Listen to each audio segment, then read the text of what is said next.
Daisy. And I'm Terri. And this is the Monday Mindset Podcast, where we share things of interest to us and hopefully to you.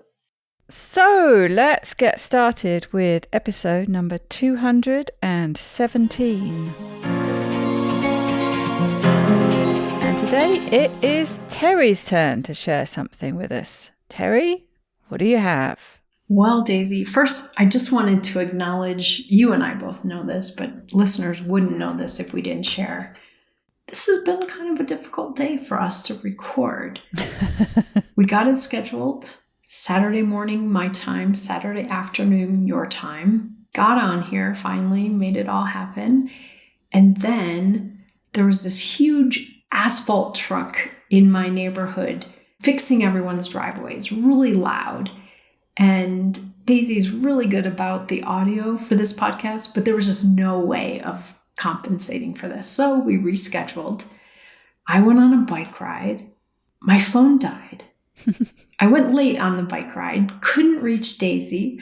It's just been kind of a debacle of trying to even get this episode recorded. So Daisy, I appreciate you sitting here with me nighttime now for you. It has gone quiet now. The seagulls were kicking off just now, and I thought they're going to be making a bit of a cacophony in the background, but they have quietened down. I think someone somewhere was setting off some fireworks, which always sets all the seagulls off. Interesting. So I'm actually glad that we didn't get to record earlier, because some of the examples I was going to share with you from the episode that I listened to, I have some real life just happened today examples that I think I could talk more easily about. So what I wanted to share with you today, Daisy, was from the podcast Hidden Brain.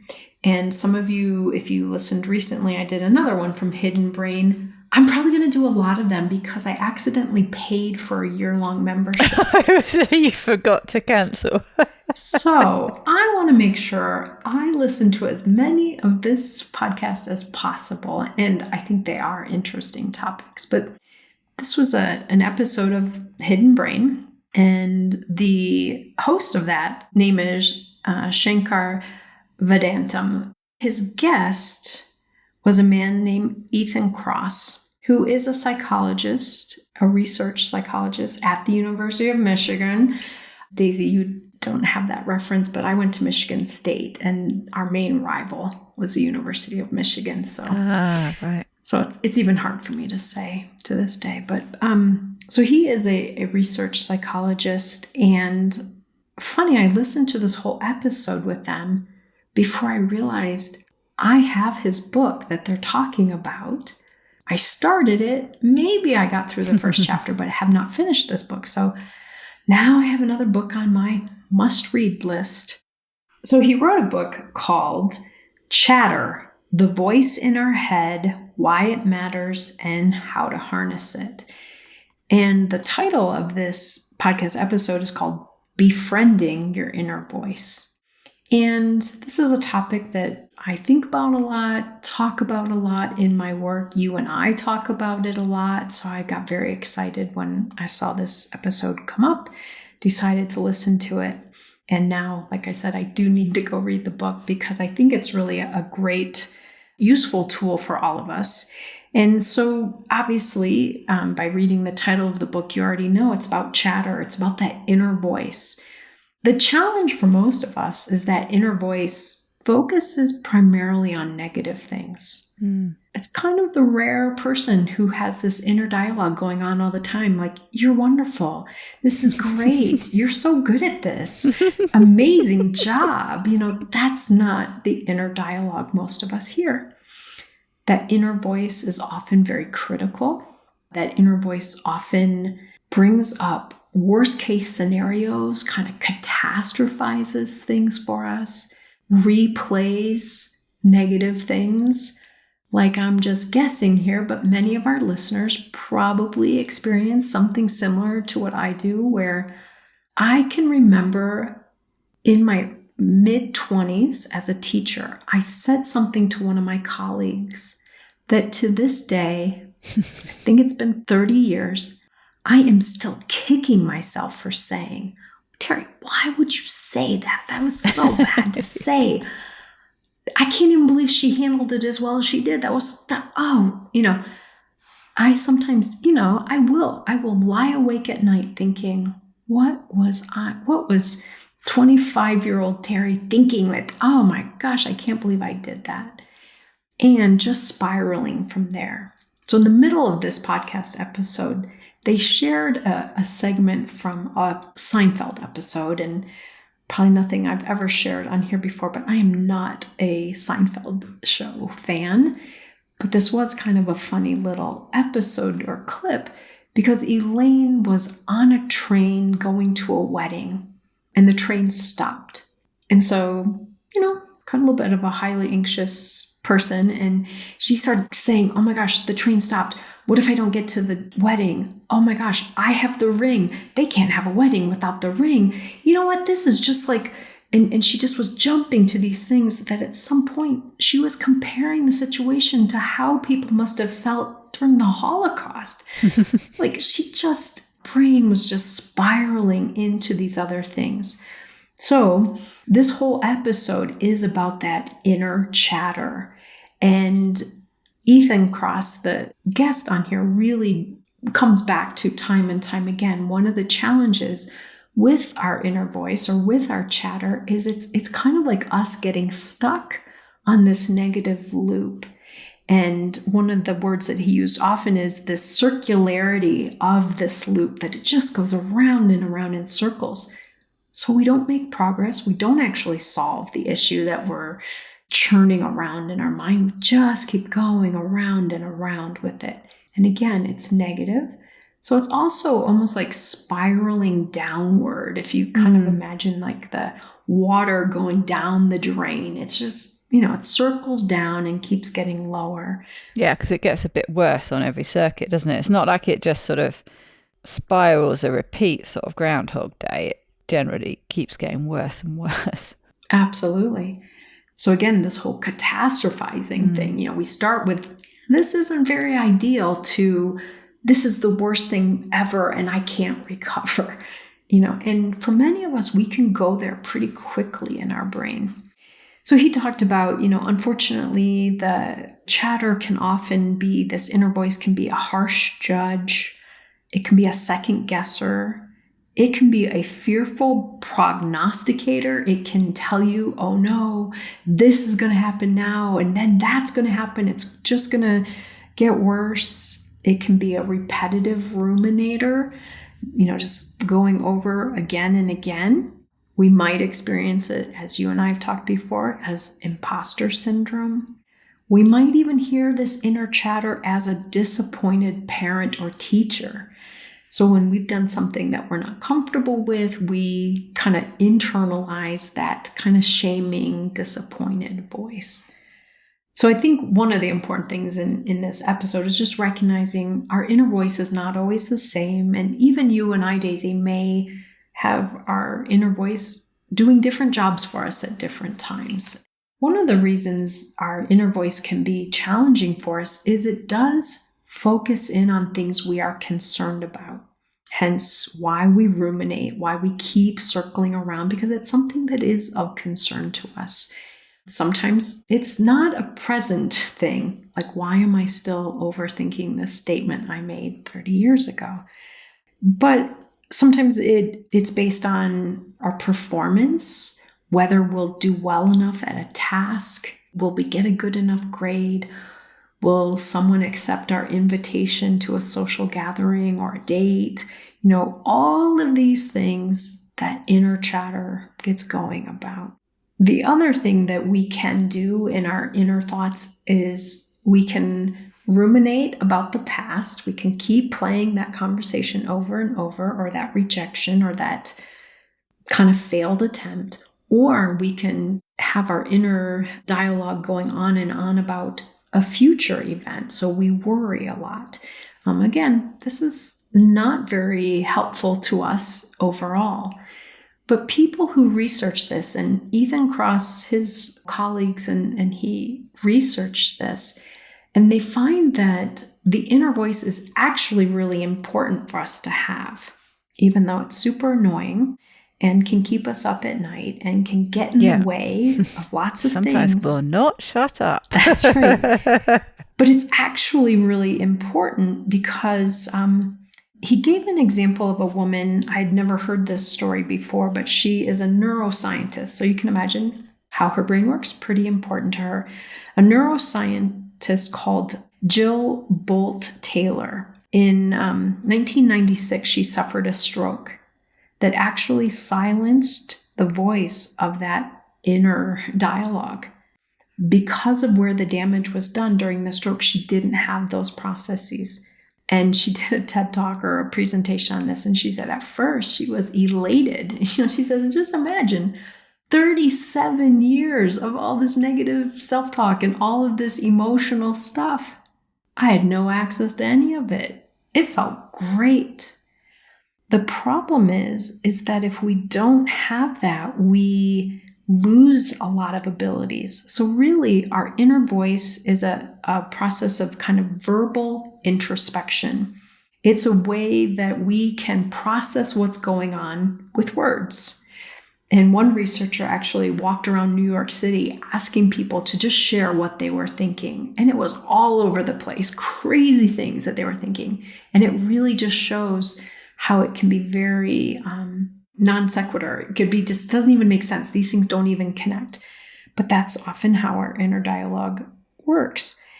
So the challenge for someone like her who could no longer do this is that she lost what scientists would call kind of her verbal working memory, meaning she couldn't really hold even short-term things. So if you go to the grocery store and you have a list of 5 things, now some people practice this because you and I did a whole episode about memorizing things. But if you go to the grocery store and you have 5 items, if you don't have this part of your brain working, you won't be able to remember those items.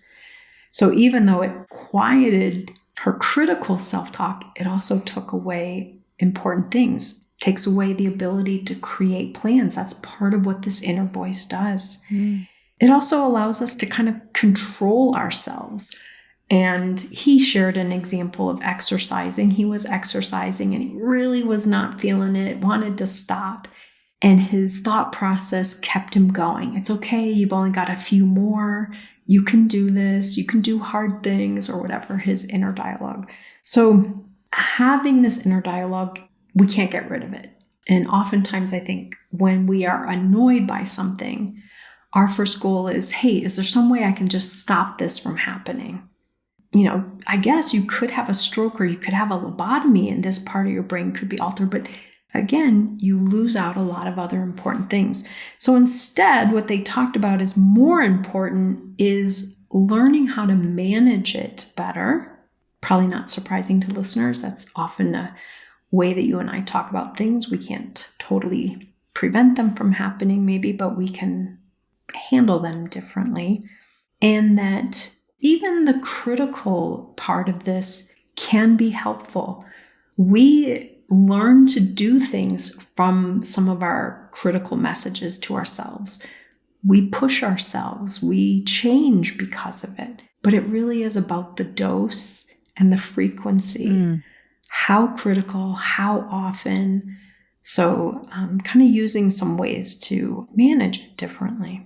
Yes, I guess when you think about, you sort of mentioned it a bit there, but that sort of reining yourself in, that self-control, that self-regulation, where, well, different things, where we have those thoughts that we don't speak out loud. Fortunately. But of course, some people do, and it can get them into trouble. But yes, just really that there are obviously those critical things that you say to yourself, but that sort of that critical edge that comes into sort of self-regulation. Hey, yeah, you shouldn't maybe voice that opinion, or yeah, you maybe shouldn't do that. So there's sometimes there are beneficial ways to look at something that on the surface might sound like it's not great, like that critical voice, but sometimes that critical voice is sort of part of a self-regulation system, which is a good thing. And probably really unnecessary 30 years later to be telling myself I shouldn't have said that thing. Yeah. Although, even in that example, I probably learned from that example to check myself before saying that. But I don't have to keep second guessing myself 30 years later. Note to self. Well, and I always try to remind myself when I'm having those conversations with myself, because I do the same, going over and over again something you said. And the conversation I then have with myself is, do you think that the person you were having that conversation with actually remembers what you said or even took much notice of what you said in the moment? And of course, sometimes maybe they did, and maybe they're having those same thoughts going over and over. Oh, I can't believe that Terri said that to me 25 years ago. But, it's very unlikely. Usually, actually, something that you're churning over and over again, if it bothers you so much that you feel driven to have to bring it up with them and maybe apologize or maybe explain yourself further or something, if you actually end up having that conversation, they're like, what? You said what? I don't remember you saying that. And in this example, we've remained friends for 25, 30 years. So clearly, my saying this thing I probably should not have said did not interfere with us having a positive connection. So as you said, my guess is at the moment, internally, she may have rolled her eyes and thought, wow. And I was significantly younger than this person, so she may have thought, oh, she's so naive, or, whatever. But it wasn't damaging, maintained a good connection, But it's this way that we play it over and over again that can be so difficult. And you and I have talked before, Daisy, about the whole imposter syndrome. And again, this is that inner dialogue. This is that inner chatter. You're not good enough at this. What if people don't think you're qualified? What if you don't do well? No one's going to believe you, whatever it is. Ethan Cross, the guest in this podcast episode, shared a letter from Mr. Rogers that he had written to himself. He had left TV for a little bit, or had stopped recording shows for a little bit, and then came back and was really in a place of self-doubt. And he wrote a letter to himself and he said, who are you? What if I don't do well? Why do I think that I can still write a good script? And, many of us who've followed Mr. Rogers at all, if you've watched the movies about his life, he seems so confident and so kind. He too struggled with this critical inner chatter that made him second guess his abilities, even though he had been highly successful. And one of the things he pointed out in this episode, Ethan Cross, he said, listen, one of the challenges is that our inner dialogue often has nothing to do with how we are actually performing. So the author of the book, Chatter, Ethan Cross, shares an example of a baseball player in the US who I guess was pretty well known. And in the beginning he was so successful that everyone was talking about him. And this was his first season in the major league. And they would say he has the potential to be the best ever, not just the best this year or the best in the league right now, but the best ever. And his team won and was doing really well. And his name is Rick Ankiel. He was doing very well. And they came to the playoffs. He's a pitcher. So, a lot of focus on the pitching. And everyone had high expectations because he'd been doing so well. And again, he's the best at it right now and going to go down in history as the best. Got up and pitched against, some player. And his inner chatter just started to get to him. He threw a pitch and it went over the catcher's head and bounced off. And so threw another pitch, and it hit the ground before it got to the batter. And he did a third one, and it was also, so this guy who he could strike out everyone, suddenly he could not throw a pitch that would go over the plate. And he was walking people. This is the playoffs. Everyone was so shocked, and they didn't anticipate this. And again, not being someone who followed baseball, I don't know this story, but hearing him talk about it, he stopped pitching. That ruined his career. Wow. He was pulled from the game and tried again, but couldn't really get it going again.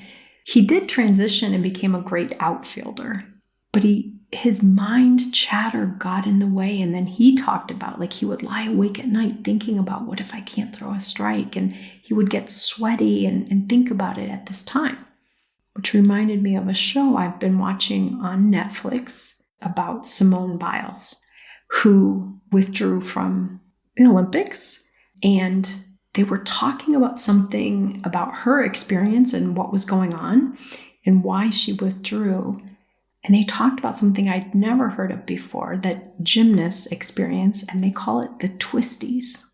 And it's where their chatter starts going in their head and interferes so much that their brain actually throws up a block and they can't perform the physical skill. So it's obviously very dangerous. If I'm going to, fly off these rings and dismount and flip 3 times and twist twice, I could be killed if I land wrong. And so it's very dangerous when they experience this. And it can be very ending for them as far as competitions or even their careers. So I started thinking about, these are some real life examples where not only, do I have a little imposter syndrome, or gosh, my negative self-talk is so annoying, but can actually be very interfering with us doing our work. You could imagine if a surgeon were having these internal thoughts of, what if I don't connect this artery just right? If that chatter gets in the way of them being able to do their work, there's some serious consequences. So I really got excited about this idea of chatter. And then, as I said, I went on a bike ride today. And some of our listeners might remember, I had a biking accident not yet a year ago.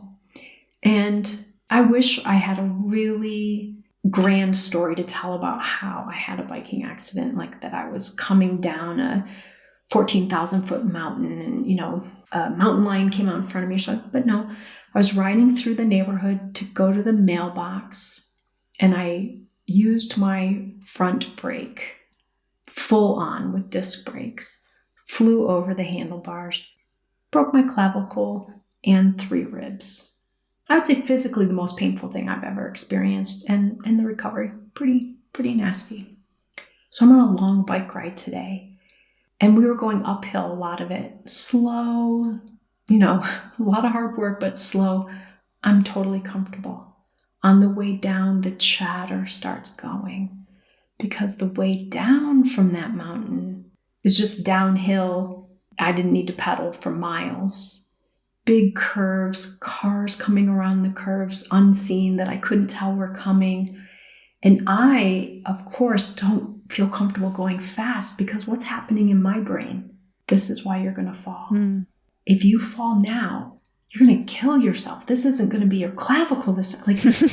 I was catastrophizing it so badly. All I could think about is how painful it was going to be when I crashed. If I ran into that van that was coming around the corner, it was nonstop chatter, catastrophizing, something that was fairly innocuous. So I am braking. A little bit on the left, a little on the right, a little on the left. Well, I'm braking so often that my hands were starting to seize. It was so complicated for me. And I thought, this is what I wanted to share with Daisy, why I want to share this episode.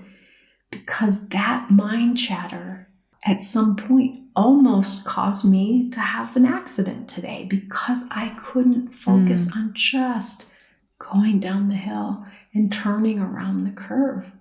I got in my own way.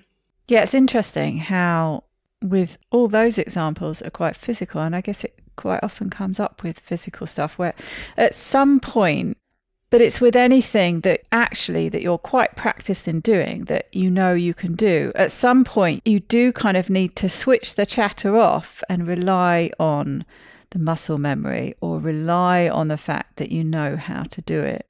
You have to stop the overthinking, and you do need to sort of turn it off and just allow your body, your brain, whatever it is, just to do what it knows how to do.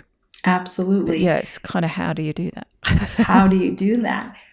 So for example, today, kind of like the Elaine from the Seinfeld episode, I was jumping to things.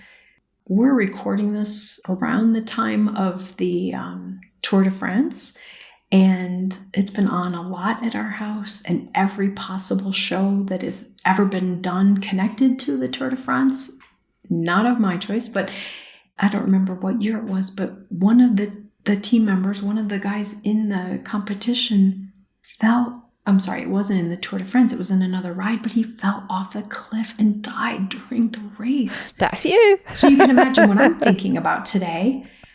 I'm going to be like that guy. Mm. And then I saw a sign on my way around one curve that said, curb drop off, caution. And I am freaking out. So I have now made, like you said, what actually is something physically that I can do now becomes seemingly impossible.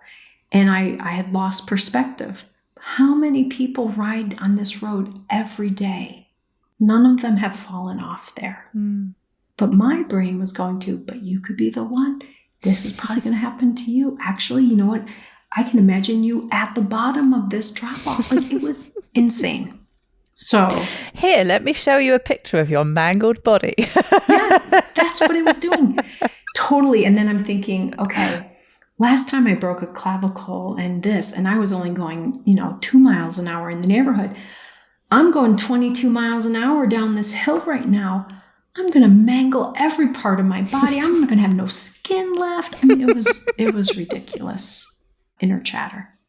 So I wish I had had more time to think about the strategies they had shared. But I think if our listeners have ever experienced any of this negative self-chatter, that they could use some of these things.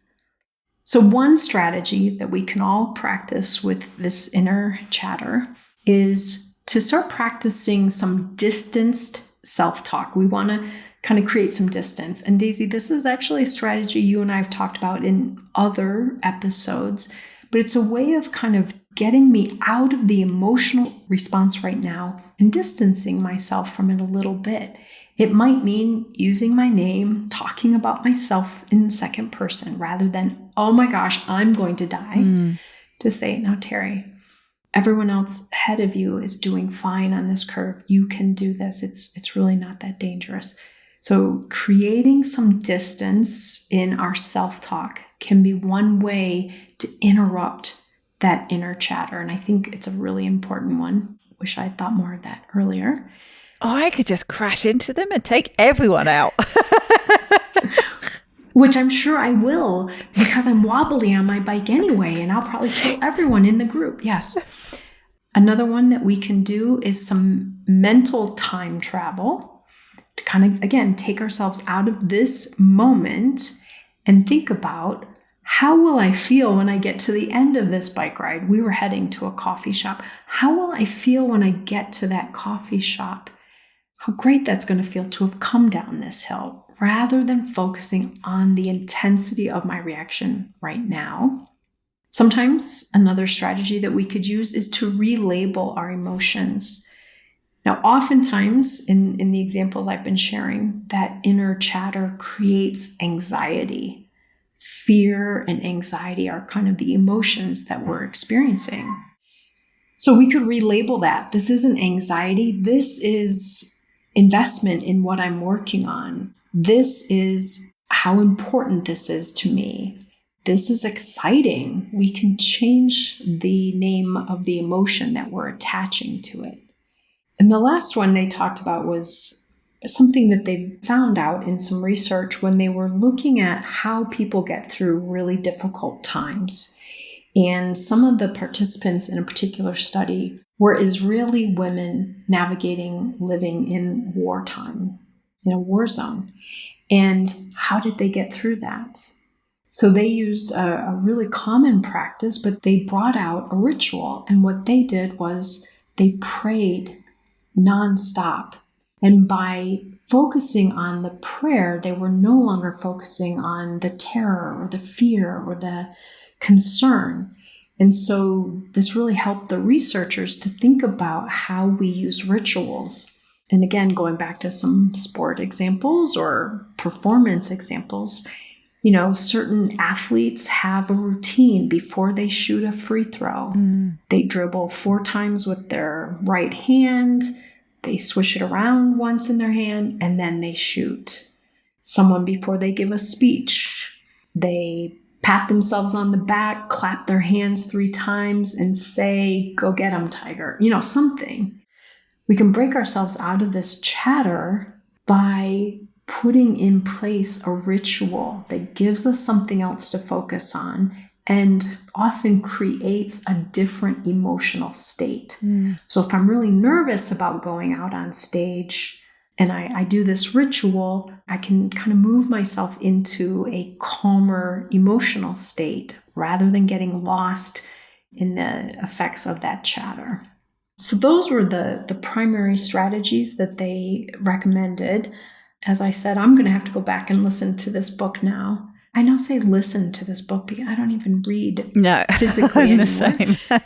But I'm excited to really dig into this because clearly I have some chatter that I need to address differently.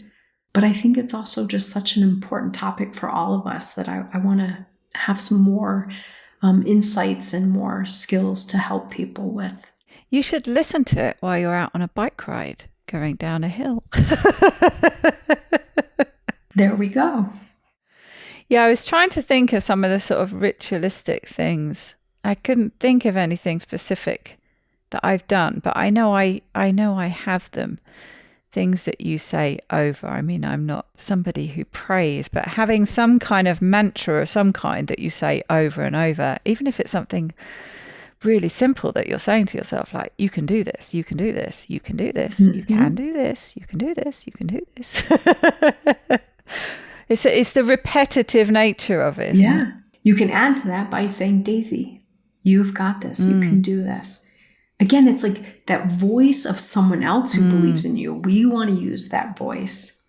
You just reminded me of another strategy they talked about. And it's, again, a distancing technique to distance ourselves from that self-talk. But to imagine when people were asked to recount a negative experience or even a traumatic experience, if they told the story from replaying it in their head, they really got that negative emotional state going again. But if they replayed it from a different perspective, like a fly on the wall, someone or something else observing this event happening, they did not kind of recreate or have to relive that intensity of the emotional response. And so using that, fly on the wall perspective, even this kind of the way you described it, when you start to second guess, oh, did I say something horrible to this person? And are they going to hate me now? To say, wait a minute, from a different perspective, now you can see you couldn't have said something that would be so bad that they would take it like that. It's been 20 years, you can take that different perspective. So again, it's a distancing so that we don't keep recreating the same emotional state that keeps us perseverating. And I like the perspective you had at the beginning, just the value that this chatter has. The story you told about the woman who lost that. And yeah, first of all, you think that's great. I don't have this inner chatter going on anymore. But then you realize all the things you lose from it. And it made me think of the way IFS looks at the different parts of you. And he talks about, all your parts are there. Their main goal is just to protect you, but some have just gone a bit awry. So these habits that they've got into to protect you from something, be it something like comfort eating or something, it served a great purpose in the first place. It sort of got you over a hump that you needed to, but it's just gone a bit awry. But their primary motivation is protection. They're protectors. They're trying to protect you. They have got your best interests at heart. They're just going about it the wrong way. So just that's sort of something that came to my mind with this inner chatter. It's kind of, it is there for a purpose and it has actually got your best interests at heart. It's just sometimes it just goes a little bit crazy. That's right. It's kind of like an old-fashioned record player. pretty soon I won't even be able to use references like this because people won't even know what I'm talking about. But a record player, sometimes it would just get caught and it would keep playing over and over and over and over. It's the same record player playing it the first time that you really enjoy it. But the 10th time you hear that song, you're like, oh my gosh, that's what we're doing in our brain. We just keep playing over and over and over that same response. Yeah. Very good. Well, I mean, I'm very glad you made it down the hill. Didn't go over the edge. Not at all. Hi. Oh, Lila. And Lila is now showing up to tell me something that needs to happen. I'm not quite sure what. She's having some inner dialogue. Her chatter is saying, I want attention. I'd be really interested to know what the inner dialogue of my dogs was. Absolutely. Absolutely. But before we go, just a quick mention that we are going to run some repeats for the month of August. You're very busy doing all things TFM and right in the middle of a masterclass and producing content for that. So you're very, very busy. I'm busy doing the things I'm doing. So we're just going to choose a couple of episodes each for you to have. So there'll be something to listen to. But just to say that you won't be having fresh content from us for a few weeks, but we will be back again in September with some fresh content. Looking forward to it. Hopefully I'll have tamed my inner chatter a little bit more by then, so that we can move forward with a lot more ease. Yes, we'll maybe have to start off with a catch-up or something like that. Yes, so I hope you have a very wonderful week and a very wonderful month, wherever you are. And we'll see you when we come back. Or hear you, I should say. Obviously, Daisy, I'll still be in contact with you during that time, but I hope our listeners have a great month, and we will be back soon.